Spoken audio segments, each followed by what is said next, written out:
यह छोटी सी कहानी ऐसे सुनो जैसे किसी को सुना सको, और ये वीडियो पूरा अंत तक देखो। रात के अंधेरे में मैकू अपनी कार को दौड़ाए जा रहा था। मैकू को खुद कार चलाना और दूर दूर की यात्राएं करना बहुत ही पसंद था। मैकू की बगल वाली सीट पर उसका दोस्त रमेश बैठा था। वे दोनों मुंबई से महर भगवती के दर्शन के लिए जा रहे थे। मैकू के माता पिता ने लाख समझाया था कि बेटे इतनी लंबी दूरी तुम लोग ट्रेन से सफ़र करो, पर मैकू माना नहीं और अपने दोस्त के साथ कार से ही हो लिया। रात के करीब 2 बजे होंगे। कार सड़क पर भागी जा रही थी। रह रह कर इक्के दुक्के ट्रक भी गुजर जाते थे। अचानक कार में मुझे कुछ गड़बड़ी मालूम हुई और मैकू ने सड़क किनारे कार रोक दी। मैकू कार से नीचे उतर कर बोनट खोला और जांच पड़ताल करने लगा। उसका दोस्त रमेश कार में ही बैठा रहा था।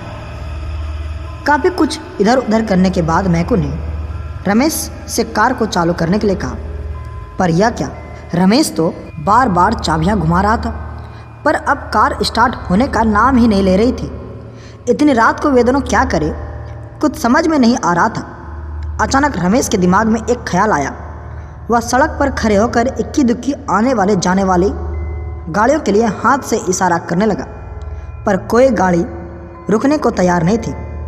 ऐसा भी हो सकता था कि रात का समय और सुनसान इलाका होने के कारण कोई रिस्क ना लेना चाहता हो, क्योंकि हाईवे आदि पर रात को लूटपाट आम बात थी। अचानक उन्हें एक कार उनके पास आकर रुकती हुई दिखाई दी। बाबा आदम के समय की कार लग रही थी, या यूँ कहें जैसे किसी राजा महाराजा की कार हो। कार के रुकते ही मैकू भाग कर उस कार के पास गया। उस कार में ड्राइवर के अलावा 3 लोग और बैठे थे। इन 3 में से एक महिला और एक किशोरी थी। मैकू ने कार में बैठे लोगों से कहना शुरू किया कि मेरी कार खराब हो गई है, कहीं अगर आसपास में कोई बस्ती हो या गैराज हो तो वहां तक उसे पहुंचा दिया जाए। उसकी बात को सुनते ही उस कार का ड्राइवर नीचे उतरा और अपने कार की डिक्की में से एक पतला वायर निकाला। मैकू कुछ समझ पाता तब तक वह ड्राइवर अपनी कार से मैकू की कार को बांध दिया। कार को बांधने के बाद उस ड्राइवर ने इशारे से मैकू को अपनी स्टीयरिंग सीट पर बैठने का इशारा किया। मैकू के स्टीयरिंग पर बैठते ही रमेश भी मैकू के बगल वाली सीट पर बैठ गया। अब उनकी कार को खींचते हुए एक पुरानी कार एक कच्चे रास्ते से लेकर आगे बढ़ने लगी। मैकू और रमेश निश्चिंत लग रहे थे। उन्हें किसी भी प्रकार का डर नहीं लग रहा था, क्योंकि इस पुरानी कार की यात्रा समृद्ध घराने से लग रहे थे। लगभग 15-20 मिनट के बाद उसकी कार एक पुरानी हवेली के सामने खड़ी थी। मैकू और रमेश अपनी कार से उतर चुके थे। दूसरे कार से उनका ड्राइवर निकला और रोबदार आवाज़ में बोला कि आप लोग अंदर चलिए, अभी मैकेनिक बुलाकर आपके कार को ठीक करा दिया जाएगा और उसके बाद आप लोग अपने रास्ते पर निकल जाइएगा। मैकू और रमेश कुछ कहे बिना उस ड्राइवर के साथ उस पुरानी हवेली में प्रवेश कर गए। हवेली बहुत ही बड़ी थी और बहुत ही पुरानी लग रही थी। एक बात मैकू और रमेश को चौंकाने वाली थी कि इतने समृद्ध लोगों के रहते हुए यह हवेली इतनी गंदी क्यों लग रही थी। जगह जगह झाले लटके हुए थे। अजीब प्रकार की बू भी आ रही थी। मैकू और रमेश कसकर एक दूसरे का हाथ पकड़े उस बुरे ड्राइवर के पीछे पीछे हवेली में अंदर ही अंदर बढ़े जा रहे थे। अचानक हाथ में चिराग लिए एक अधेड़ महिला आई, जो थोड़ी सी डरावनी लग रही थी। उसने इशारे ही इशारों में उस ड्राइवर से कुछ कहा। वह ड्राइवर मैकू और रमेश को उस अधेड़ महिला के पीछे जाने का इशारा करते हुए खुद ही दूसरी तरफ चला गया। वह अधेड़ महिला उन दोनों को लेकर एक बड़े कमरे में दाखिल हुई। यह कमरा काफ़ी अच्छा लग रहा था, पर यह चौंकाने वाली बात लग रही थी कि उस पुरानी गंदी हवेली में इतना सुंदर सुसज्जित कमरा कैसे हो सकता है। वह कमरा दुधिया प्रकाश से भरा था, पर यह प्रकाश कहाँ से आ सकता है, कुछ पता नहीं चल रहा था। मैकू और रमेश उस कमरे में लगी आलीशान कुर्सियों पर बैठ गए। उनकी आवभगत शुरू हो गई थी। अब उन दोनों को बहुत सारी बातें अजीब लग रही थी। अब वह उस बड़े कमरे में कम से कम 12-15 लोग जमा हो गए थे।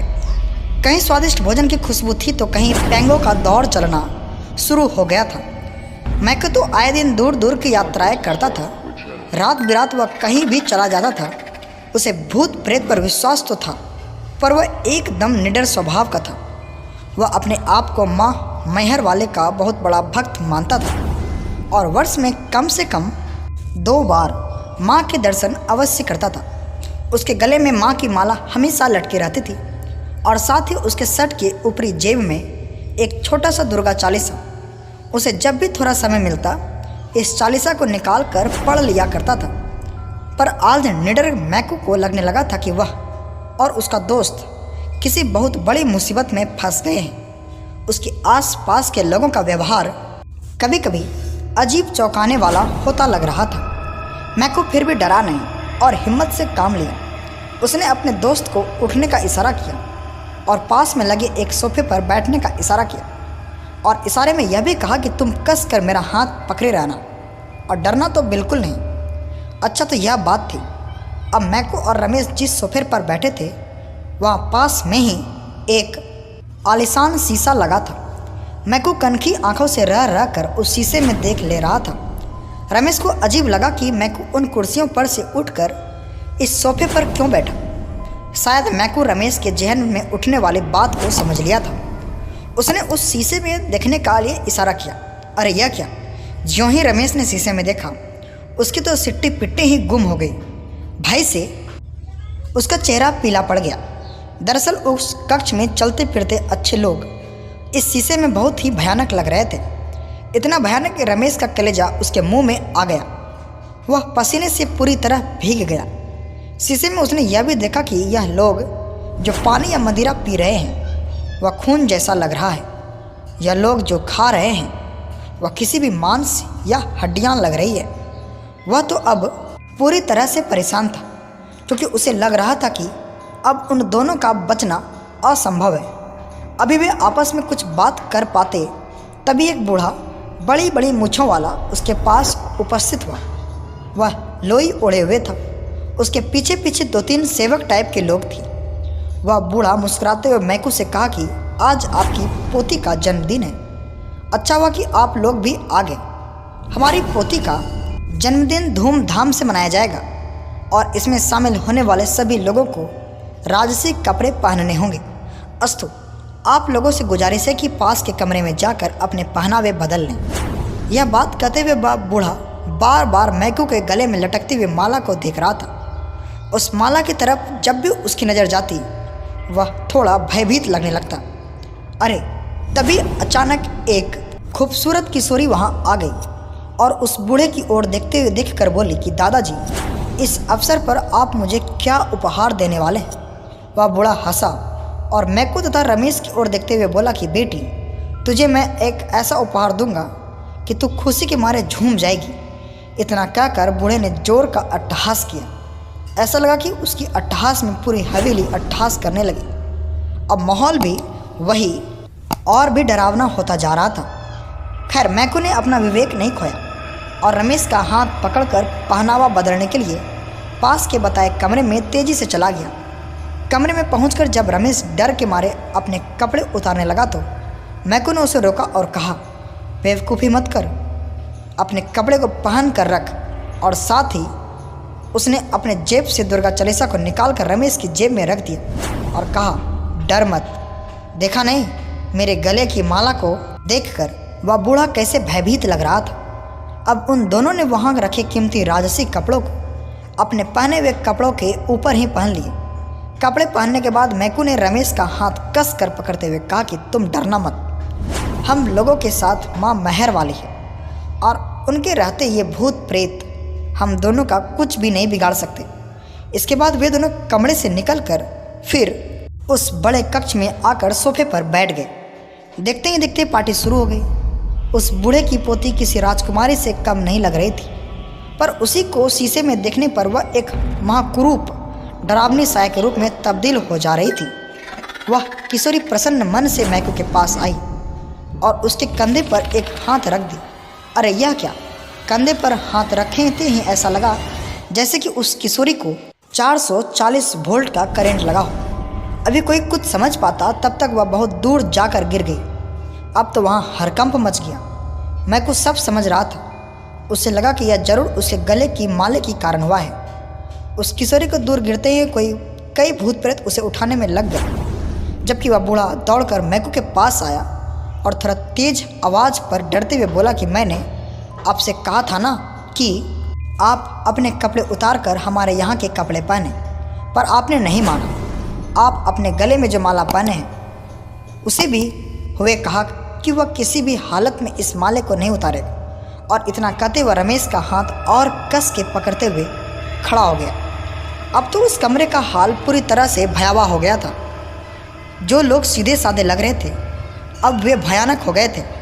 कुछ के तो बड़े बड़े दांत बाहर निकल आए थे, तो कुछ लोग अजीब हरकतें करते हुए मैकू और रमेश को डराने की कोशिश कर रहे थे, पर किसी की हिम्मत नहीं हो रही थी कि इन दोनों के पास आए।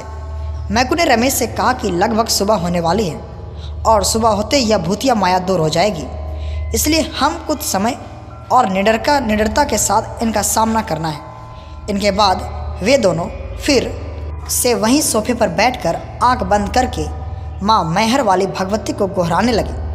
उनके अगल बगल में बहुत सारी आवाज़ें चीख पुकार आ रही थी, पर वे इन सब से बेखबर होकर बस माँ का नाम ही लिए जा रहे थे। सब कुछ समय बाद अचानक आवाज़ें आनी बंद हो गई। मैकू और रमेश ने अब अपनी आंखें खोल दी। अब वहाँ इन दोनों के अलावा कोई नहीं था। अरे हवेली भी तो नहीं थी। क्या ये दोनों सपना देख रहे थे? खैर, वे दोनों उठे और वहाँ से चलने को तैयार हुए। सुबह होने वाली थी और सूरज की आभा उस जंगल में धीरे धीरे फैलना शुरू हो गई थी। अचानक मैकू कार के पास गया और दरवाज़ा खोलकर बैठ गया। उसने कार को स्टार्ट की तो वह बिना देर किए चालू हो गई। अब उसके बगल में रमेश भी बैठा हुआ था। वे जंगल के बाहर निकलकर एक कच्चे रास्ते पर हो लिए। कुछ दूर आगे चलने पर उसने एक चाय की टपरी दिखाई दी। मैकू ने वहीं अपनी कार रोक दी और कार से उतरकर उस टपरी में आ गया। टपरी में आते ही दुकानदार थोड़ा डर से मैकू की तरफ देखकर बोला, साहब, आप लोग सुबह सुबह इस जंगल में से कहाँ से आ रहे हैं? कहीं आप लोग रात को तो ही नहीं? तो मैकू एक टूटी बेंच पर बैठते हुए अब तक की सारी घटना सुना दी। दुकानदार ने एक लंबी सांस लेकर कहा कि अच्छा हुआ कि आप लोग सही सलामत बच गए, नहीं तो कई सारे लोग इन भूतों के ऐसे शिकार हुए कि या तो वे पागल हो गए या किसी बड़ी बीमारी के शिकार। इसके बाद उस दुकानदार ने सहमते हुए अपनी आप बीती उनको सुना दी। ऐसे ही वीडियोस देखने के लिए चैनल को सब्सक्राइब करके बेल आइकन जरूर दबाएं।